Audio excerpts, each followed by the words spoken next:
The stars looked different that night, but nobody on Earth knew why. The massive alien ships hung in space like dark clouds waiting for the perfect moment to strike. Captain Taemin stood on the bridge of his warship watching the blue planet spin. Slowly below him, he had done this dance 100 times before with 100 different worlds, but something about this one felt different. His second-in-command, Lieutenant Hae-won, walked up beside him holding a datapad filled with information about the planet they were about to invade. She had been studying the humans for months, now watching their broadcasts and learning their languages. What she found made her laugh. "Look at this, Taemin," she said, pointing at the screen. "These creatures to spend more time fighting each other than defending their planet. They have something called the United Nations where they sit around talking about peace all day. Meanwhile, their own species kills each other in wars that never seem to end." Taemin smiled coldly. "Perfect. A divided species will fall easily. We will land, take what we need, and move on to the next world. This should be over in a few days." The Galactic Council had chosen Earth for a simple reason. It looked weak. The humans had primitive technology compared to the rest of the galaxy. They had barely figured out how to leave their own planet, and their weapons were laughably simple bullets and explosives that could barely scratch the paint on an alien ship. But there was something else that made Earth attractive. The humans seemed to worship something called peace. Their leaders constantly talked about ending conflicts and helping other nations. They had organizations dedicated to stopping wars and feeding hungry people. They even had a thing called the Red Cross that helped enemies during battles. What kind of species helps their enemies during a fight? Taemin wondered. It made no sense to him. In his culture, strength was everything and weakness was death. These humans were clearly weak. The alien fleet consisted of 50 massive warships, each one bigger than the largest human city. They had shields that could stop any human weapon and energy, cannons that could turn mountains into dust. They had conquered species far more advanced than the humans. This invasion would be the easiest in their history. Down on Earth, people were going about their normal lives. Dong-ho was a college student in Seoul who spent his days studying engineering and his nights playing video games with his friends. He had no idea that death was coming from the stars. His grandmother Soonja lived with him in their small apartment.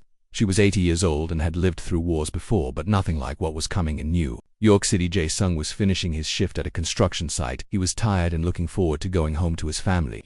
He had served in the military years ago, but now he just wanted to build things instead of destroying them. He had the idea that his peaceful life was about to end. In London, Yoonmi was teaching her class of young children how to read.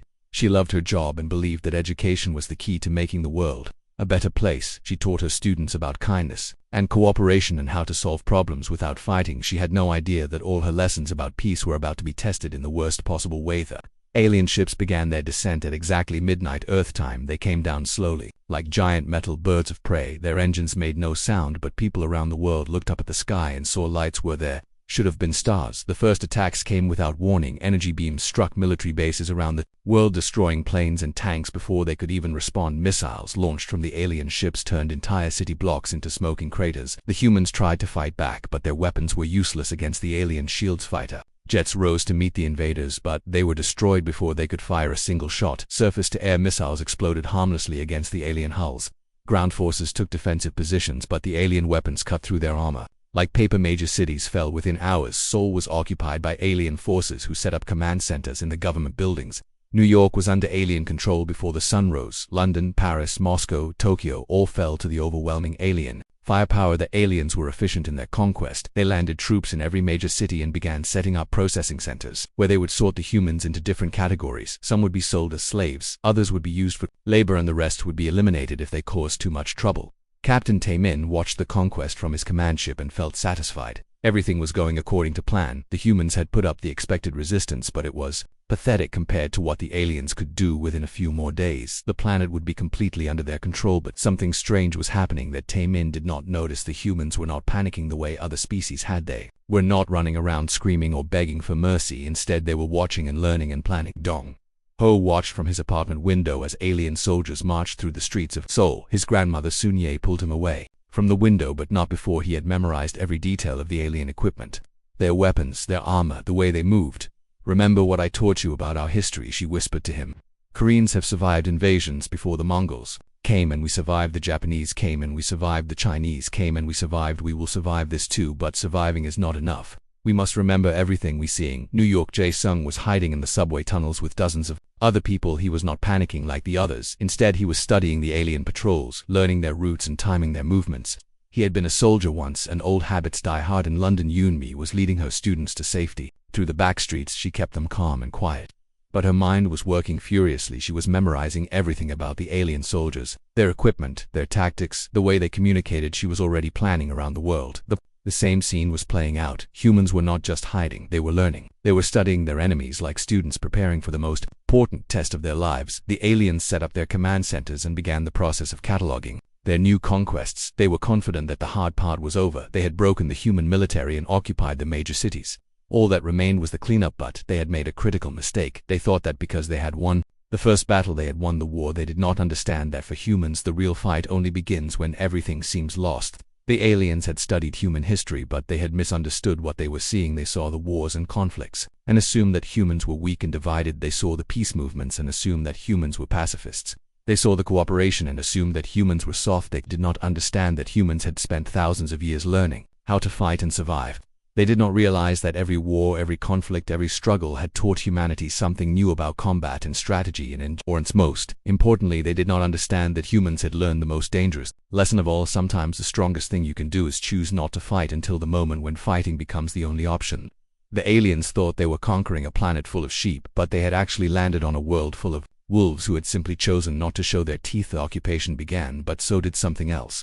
Something that would change the course of the war and the fate of the galaxy. The humans began to remember who they really were under all that talk of peace and cooperation. They began to remember that they were the descendants of hunters and warriors and survivors. They began to remember that their ancestors had fought saber-toothed tigers and ice ages and plagues and wars. They began to remember that humans had never been predator. Aliens had awakened something that had been sleeping. The human race was about to remember what it meant to hunt. The quiet planet was quiet. No more. The real war was about to begin.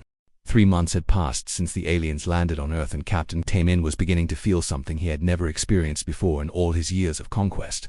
Fear had started. Small supply convoys that failed to reach their destinations. Communication arrays that mysteriously stopped working. Patrol units that went out and never came back. At first he blamed poor discipline among his troops, but as the incidents multiplied he realized something was terribly wrong. The humans were not behaving like proper conquered slaves. They were supposed to be broken by now, cowering in their homes and waiting to be processed. Instead, they were causing problems that were getting worse every day. Lieutenant Hae-won entered his command center with another report of missing soldiers. Her hands were shaking slightly as she handed him the datapad. "We lost Patrol Unit 7 last night, sir. That makes 12 units this month. The humans are getting bolder." Tae-min studied the report with growing unease. 12 full patrol units meant over 200 alien soldiers gone without a trace. How was this possible? The humans had primitive weapons and no military organization left. Their armies had been destroyed in the first week of the invasion, but something was happening in the ruins of human cities that the aliens did not understand. The humans were learning, they were adapting, they were becoming something different. In the underground tunnels beneath Tokyo, a man named Haeon-sud was holding a meeting with 30 other survivors before the invasion. He had been an office worker whose biggest worry was meeting sales targets. Now he was something else entirely. He spread a hand-drawn map on the concrete floor showing the alien patrol routes through the city above ground. The aliens thought they controlled Tokyo, but down here in the tunnels and sewers the humans were building something new. "Listen carefully," he told the group. "We have been watching them for 3 months. We know their patterns. We know when they change shifts. We know which routes they take. We know their weaknesses. And now we are going to use that knowledge." The group around him looked different than they had 3 months ago. They were thinner and harder. Their eyes held a cold light that had not been there before. They had learned to move silently through the ruins. They had learned to disappear into shadows. They had learned to kill. One of them was a woman named Dr. Yoon-ah, who had been a physics professor before the invasion. She had spent the last 3 months studying captured alien weapons and equipment. What she discovered changed everything there. "Energy shields are designed to stop high-powered weapons," she explained to that group, "but they have a weakness. The shields cannot handle multiple low-velocity impacts at the same time. A crossbow bolt can penetrate them if fired at the right angle." This discovery spread through the human resistance like wildfire. Suddenly humans, armed with primitive weapons, were killing alien soldiers who had thought themselves invulnerable. The psychological impact was devastating. These advanced aliens were being murdered by humans using bows and arrows. In Berlin, a chef named Sung-ho had learned to make explosives from common household chemicals. He taught others how to turn everyday items into deadly weapons. A pressure cooker became a bomb, a cleaning spray became poison gas, a kitchen knife became a silent killer. The aliens had expected desperate survivors fighting for scraps of food. Instead, they found organized hunters who studied their prey with scientific precision. Yang Dong-ho had changed the most. His grandmother Sun-ya had taught him everything she knew about surviving occupation. She had lived through wars before and she understood Something the aliens did not war was not just about having better weapons, it was about having a stronger will. Every day Dong-ho ventured out into the occupied city. He memorized alien patrol schedules, he noted which soldiers were lazy and which were alert. He learned to recognize alien ranks and communication procedures. He was building a database of knowledge that would be used to kill every alien on Earth. The resistance was growing, but not in the way the aliens expected. Instead of forming large armies that could be easily destroyed, the humans created small cells that operated independently. Each cell specialized in different types of attacks, some focused on sabotage, others on assassination, still others on gathering intelligence. In London, Yun Mi had become the coordinator for her district. She used her skills as a teacher to train new resistance members, but the lessons she taught now were very different from the ones she had taught children. She taught people how to kill silently, how to move without being detected, how to turn household items into weapons. The aliens began to realize they were facing something they had never encountered before. The humans were not fighting like desperate survivors, they were fighting like predators who had found their prey in New York. Jae-sung had discovered that the subway tunnels connected to maintenance corridors that ran throughout the city. The aliens had not mapped these passages because they seemed unimportant, but Jae-sung and his team used them to appear anywhere in the city without warning. They could strike an alien position and disappear before reinforcements arrived. The attacks were becoming more sophisticated and more deadly. A group in Cairo, led by a librarian named Young Suk, had studied ancient siege warfare and applied those tactics to modern urban combat. They could bring down alien communication towers using techniques that were thousands of years old. In Snow Paulo, a musician named Wu Jin had learned to move through the city ruins like a ghost. He could get within meters of alien soldiers without being detected. His weapon of choice was a simple knife, but he used it with surgical precision. One cut to the right spot, and an alien soldier would die silently. The aliens were discovering that humans had a talent for violence that they had kept hidden.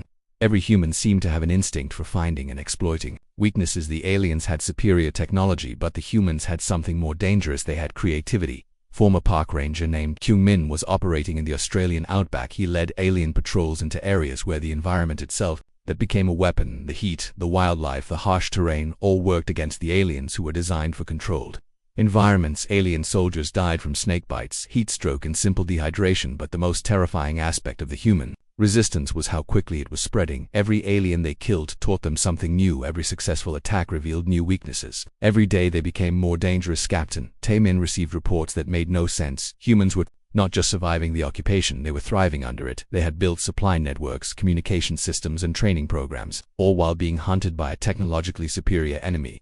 How is this possible? He asked Lieutenant Haewon. They are primitives, they do not even have space travel. How can they be defeating our forces? Haewon had been studying the human attacks, and she was beginning to understand something that terrified her. Sir, I think we made a mistake about these humans. They are not primitives, they are something else entirely. What do you mean? The humans have been fighting each other for thousands of years. Every conflict, every war, every battle has taught them something new. They have been training for this. With a moment, their entire evolutionary history, they know how to fight, they know how to survive, and most importantly, they know how to win. The evidence was mounting. Human resistance groups were sharing information across continents. They were coordinating attacks and developing new tactics at a speed that seemed impossible. The aliens had never faced an enemy that learned so quickly. In the frozen wastelands of Russia, a climatologist named Hyo Jin had discovered that alien equipment failed in extreme cold. Her team had developed tactics that used the weather as a weapon. Alien soldiers would find their weapons frozen and useless while humans adapted and continued fighting. The psychological warfare was equally devastating. Humans left messages for alien forces describing what would happen to any invader who remained on Earth. They broadcast stories of alien defeats on hijacked communication channels. They made sure every alien soldier knew they were being hunted. The aliens had come to Earth expecting to conquer sheep, but they had awakened wolves, and these wolves had tasted blood. Captain Taemin stared at the latest casualty reports and felt something he had never experienced in decades of conquest. Doubt. The numbers were clear. His forces were losing soldiers faster than they could be replaced. The humans were not just resisting, they were winning for the first time in the history of the Void Hunters. Their soldiers were afraid to go on patrol. They knew that every mission might be their last. The humans had turned Earth into a hunting ground, and the aliens had become the prey. The hunt had truly begun. 6 months after the invasion began, the Galactic Council received a message that shattered their understanding of warfare. Captain Taemin stood before the communication screen, his uniform torn and his face marked with exhaustion and something else that none of them had ever seen in a Void Hunter commander. Fear Council members, he began, his voice shaking. I must report that our assessment of the human species was completely wrong. They are not the weak pacifists we believed them to be. We have lost 40% of our forces, and the situation grows worse every day. The council chambers fell silent. The greatest military minds in the galaxy stared at the screen in disbelief. No species had ever inflicted such casualties on a Void Hunter fleet. These humans were supposed to be primitive creatures with barely functioning technology. Council member Dalsu leaned forward, his eyes cold. How is this possible? Explain to us how a species that has not even achieved interstellar travel has managed to destroy nearly half of your forces. Taemin took a deep breath before answering. The humans are not what they appear to be. They have turned their entire planet into a weapon. Every environment, every climate, every terrain has become hostile to our forces. They do not fight like any species we have encountered before. They fight like they were born for it. The reports that followed painted a picture that none of the council members wanted to believe. In the Australian desert, a human named Kyung Min had taught his followers to use the harsh environment as their greatest ally. They led alien patrols into areas where the blazing heat and dangerous wildlife became more deadly than any manufactured weapon alien soldiers designed. 4 controlled ship environments found themselves dying from heat exhaustion, venomous snake bites, and simple dehydration. The humans seemed to thrive in conditions that killed their supposed superiors. They moved through the desert like ghosts, appearing from nowhere to strike and then vanishing into the wasteland in the Amazon rainforest. An anthropologist named Su Jin had learned from indigenous tribes how to become invisible to alien technology. Her group had turned the jungle into an impenetrable fortress. They used the forest canopy as highways, the rivers as supply routes, and the wildlife as early warning systems. Alien patrols sent into the Amazon simply disappeared. The jungle swallowed them whole. Their advanced sensors could not penetrate the thick vegetation, and their energy weapons were useless against an enemy they could not see.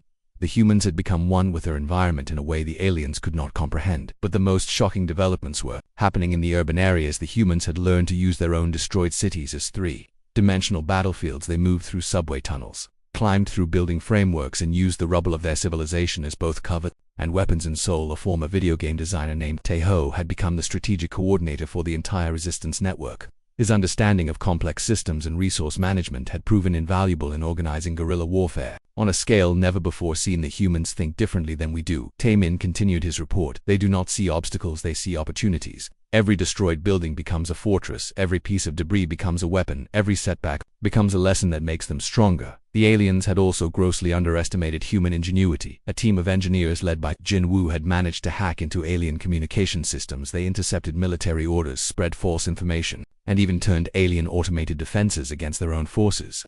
The psychological impact was devastating. Alien soldiers never knew if their orders were real or if they were being led into traps. Their own technology had become unreliable because the humans had learned to manipulate it. In the frozen wastelands of Antarctica, a climate researcher named Hyo Jin had discovered fatal flaws in alien environmental systems. She had developed techniques for sabotaging alien equipment using nothing but ice water, and patients' entire alien bases had been destroyed by what appeared to be natural weather phenomena.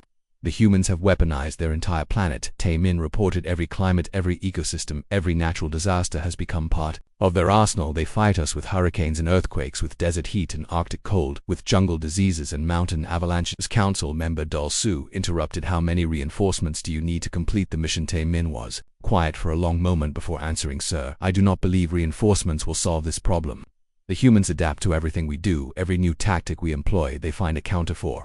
Every weapon we use, they learn to turn against us. They are not fighting to survive anymore, they are fighting to exterminate us. The council members looked at each other uneasily.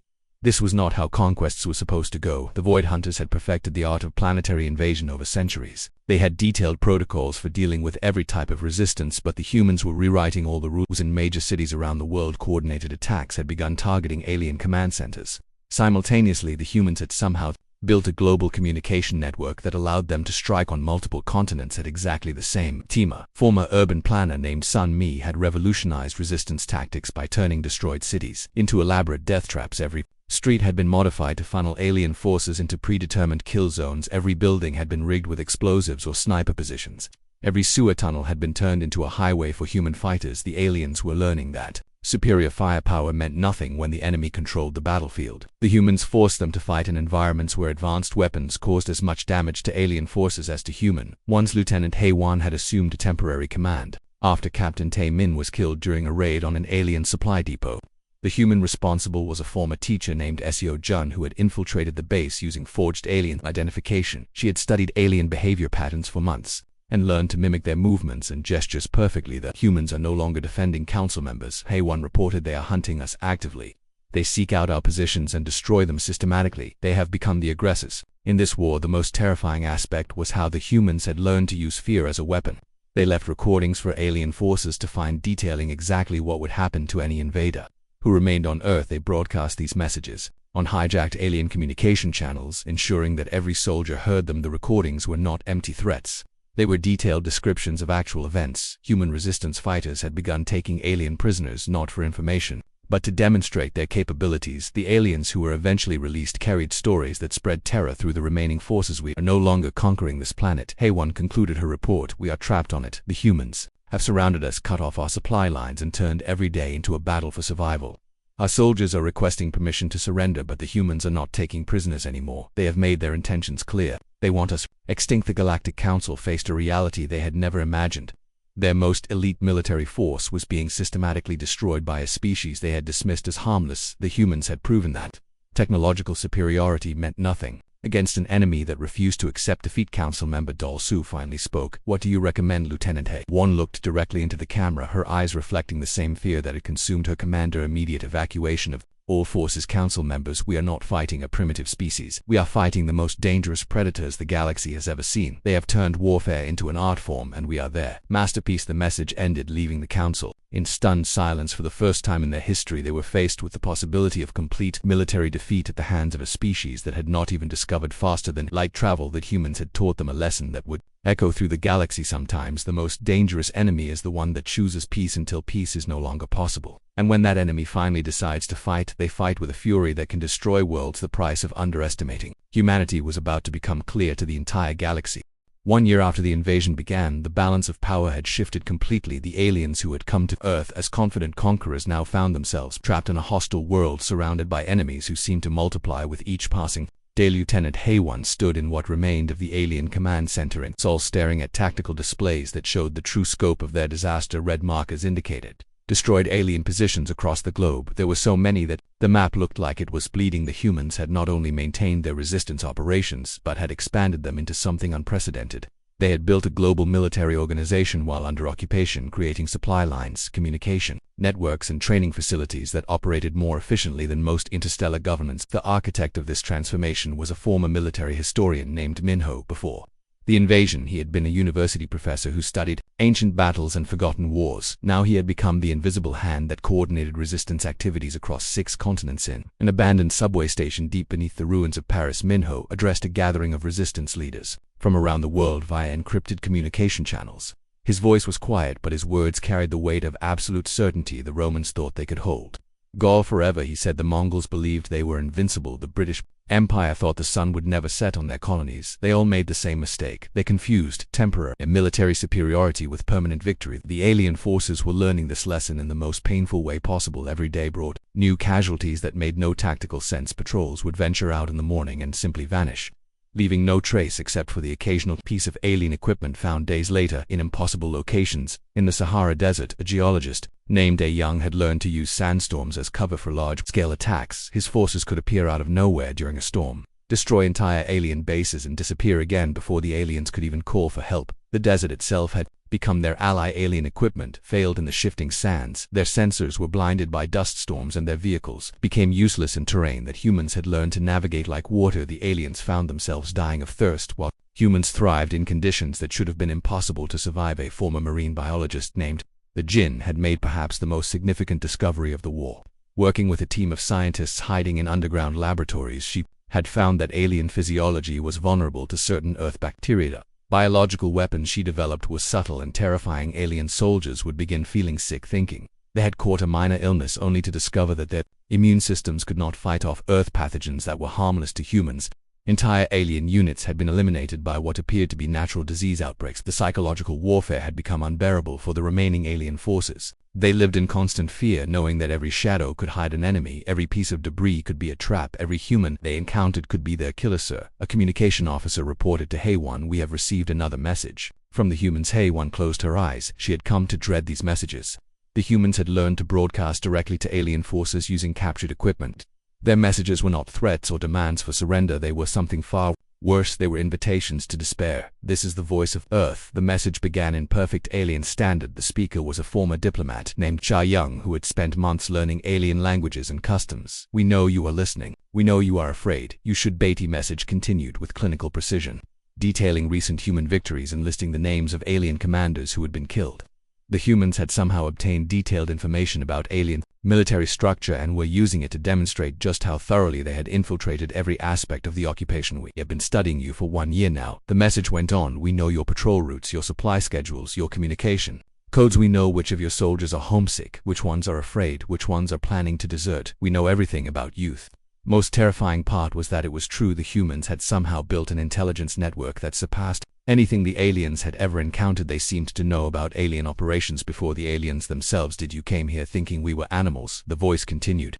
Now you know better. You came here as hunters, but you have become the prey. We are not your victims, we are your replacements. The alien reinforcements that had arrived 6 months earlier had only made the situation worse. Instead of turning the tide, they had simply provided more targets for human resistance fighters. The humans had adapted their tactics to handle larger alien forces and were eliminating them with ruthless efficiency in major cities around the world.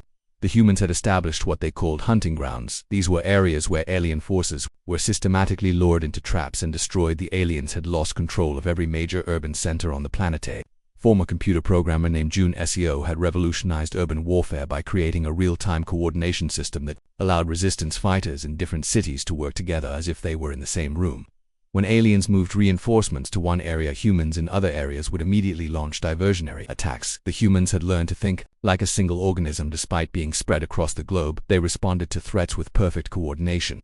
Their attacks were synchronized, their strategies were unified, and their objectives were clear: complete elimination of all alien presence. On Earth, the alien soldiers no longer spoke of conquest or glory. They spoke only of survival, and even that seemed unlikely. Every day fewer of them returned from patrol. Every night they listened to human broadcasts describing their defeats. Every morning they woke up knowing they might not see another sunset. We have lost this war, Hey One finally admitted to her remaining officers. The humans have turned this planet into a trap, and we walked into it willingly. They are not fighting to drive us away, they are fighting to exterminate us completely. Her staff looked at her with expressions of defeat and terror. These were elite soldiers who had conquered dozens of worlds, but Earth had broken them in ways that no previous enemy had managed. The final message from Earth came 3 days later. It was broadcast simultaneously on every alien communication channel, ensuring that every surviving alien on the planet heard it. The speaker was Min Ho, and his words would haunt the galaxy for generations. "To come people of the stars," he began, his voice calm and measured. "You made a mistake when you came to our world. You thought we were weak because we chose peace. You thought we were divided because we had conflicts. You thought we were primitive because our technology was simple. You were wrong about everything." The message detailed what would happen next. The humans had reverse-engineered alien faster-than-light communication technology. They knew where the aliens had come from. They had identified other Galactic Council worlds. They were no longer content to simply defend Earth. "We are coming for you," the message concluded. "Your colonies, your homeworlds, your fleets, they are all targets now. You wanted to hunt humans, but you have created something far worse. You have created human hunters, and we will not stop until every alien who participated in this invasion is dead." The communication ended with coordinates of Galactic Council worlds that were supposed to be secret coordinates that no human should have been able to discover. The implications were clear. The humans had not just defeated the invasion, they had obtained the intelligence necessary to strike back. Lieutenant Haywan looked around at her remaining forces. Less than 10% of the original invasion fleet remained operational, and those ships were trapped on Earth, unable to leave because human saboteurs had disabled their engines. The hunters had become the hunted, and the prey had become predators. The galaxy was about to learn what happened when humanity stopped being peaceful and started being what it was always capable of becoming. The most dangerous species in the galaxy had been awakened, and it was very, very angry. 2 years after the invasion, the Galactic Council faced the unthinkable. Their mightiest military force had been completely destroyed by a species they had dismissed as primitive. The final transmission from Earth had arrived that morning, and it changed everything. The message came from the human resistance leader Min Ho, but he was no longer speaking from a hidden bunker or abandoned subway station. He was broadcasting from the bridge of an alien flagship that the humans had captured, repaired, and converted into their own command vessel. "Council members of the galaxy," he began, his voice carrying across the stars with perfect clarity. "This is Earth speaking. We have a message for youth." Council chambers were filled with the most powerful beings in the galaxy, but they sat in stunned silence as a human, a member of a species that had never left their own solar system, addressed them as equals. "Your invasion fleet no longer exists," Min Ho continued. "Every ship has been destroyed or captured. Every soldier is dead or imprisoned. You sent 50,000 of your finest warriors to our world. None of them will be returning home." The statistics that followed were impossible to believe, yet undeniably true. The humans had not just defeated the invasion, they had eliminated it so completely that not a single alien remained free on Earth. The casualty reports showed a level of military devastation that had never been recorded in galactic history. "But we are not calling to gloat about our victory," Min Ho said. "We are calling to inform you of what happens next." The transmission switched to show images from around Earth, but these were not the scenes of destruction the Council expected. Instead, they showed massive construction projects. Humans were building something using a combination of their own technology and captured alien equipment shipyards, the Council realized with growing horror. The humans were building spacefaring vessels. A former aerospace engineer named Bora had led the effort to reverse engineer alien technology. In just 2 years, she had not only figured out how alien ships worked but had improved upon their designs. The humans were building vessels that were faster, stronger, and more advanced than anything the galaxy had ever seen. We have been busy these past 2 years, Minho explained.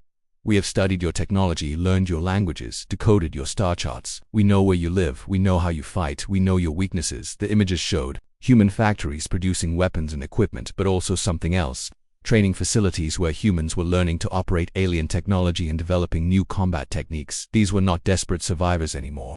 These were professional soldiers preparing for interstellar warfare. The Council watched in growing terror as the transmission showed human volunteers boarding newly constructed ships. These humans looked different from the ones who had first faced the invasion. They moved with the confidence of apex predators, and their eyes held the cold light of experienced killers. A former teacher named Yunmi now served as the human diplomatic corps. She had learned 17 alien languages and studied the political structures of dozens of worlds. Her message to the Council was delivered in perfect bureaucratic language, but its meaning was unmistakable. The Earth government formally declares that a state of war exists between humanity and the Galactic Council, she announced. All member species who participated in or supported the invasion of Earth are considered enemy combatants. All Council worlds are considered legitimate military targets. The humans had done something that no species in galactic history had ever accomplished. They had united their entire planet under a single military command. Earth no longer had separate nations or competing governments. It had become a single war machine focused on one objective: complete destruction of the Galactic Council. Transmission showed the first human fleet launching from Earth orbit, 20 ships built from alien technology but modified with human innovations. They were heading for the nearest Council world, and they would arrive in less than 6 months. We are not coming to conquer, Minho said. We are coming to exterminate. We studied your invasion fleet and learned everything we needed to know about your military capabilities. We know you cannot stop us. The humans had learned lessons from their own history. Every failed invasion, every successful resistance movement, every military victory and defeat had taught them something about warfare. They had applied these lessons to create a military doctrine that was utterly ruthless. The first target was a Council mining world with a population of 50 million. The humans had chosen it specifically because it was defended by the same type of forces that had invaded Earth. The Council would get to see exactly what happened when human military tactics were applied to alien targets. Council member Dal Su finally found his voice. This is madness. You are one species fighting against hundreds of worlds. You cannot possibly win, men. Ho smiled for the first time during the transmission, and the expression was terrifying. That is exactly what you said. When you invaded our world, you had superior numbers, superior technology, superior resources. You still lost. The transmission showed more images of Earth, revealing the true scope of human preparations. They had not just built a few ships, they had constructed an entire space-based military infrastructure, orbital weapons platforms, asteroid mining operations, and fleet construction facilities that dwarfed anything the Council had ever seen. The humans had turned their entire solar system into a fortress and a launching point for their war against the galaxy. Every human on Earth was now part of the military effort. Children as young as 10 were learning alien languages and studying galactic geography. Adults were training for space combat or working in the weapons factories. We learned something important during your occupation, Minho continued. We learned that the galaxy is ruled by predators who prey on species they consider weak. You made the mistake of thinking we were prey. Now you will learn what happens when the prey becomes the predator. The final part of the transmission was the most terrifying. It showed human forces that had already infiltrated Council worlds using captured alien technology and identities. They had been gathering intelligence, sabotaging defenses, and preparing for the coming invasion. The humans had spent 2 years not just rebuilding but evolving. They had taken everything the aliens had taught them about warfare and improved upon it. They had studied every species in the galaxy and identified their weaknesses. They had prepared for a war that would span the stars. You have 6 months to prepare for our arrival, Minho said. As the transmission neared its end, use that time wisely. It will be the last 6 months of peace your species will ever know. The transmission ended with a simple message that appeared in the native language of every species in the Galateus. Earth remembers, Earth comes, Earth conquers. The Council sat in stunned silence as the reality of their situation became clear. They had awakened a sleeping giant, and now that giant was coming for them with the fury of a species that had been pushed beyond its breaking point. The humans had proven that they were not just capable of surviving alien invasion. They were capable of becoming something far more dangerous than their enemies had ever imagined. They had become a species of hunters who had tasted blood and found they liked it. The galaxy was about to learn what happened when a species that had spent millennia perfecting the art of war finally decided to stop holding back. The age of the Galactic Council was ending and the age of human expansion was about to begin. The reckoning had come, and it wore a human face in the depths of space. The first human fleet moved toward its target, carrying with it the promise of vengeance and the birth of a new galactic order. The hunters had become the hunted, and the hunted had become something that would make the galaxy tremble. Earth had taught its children well, and now they were going to school the universe.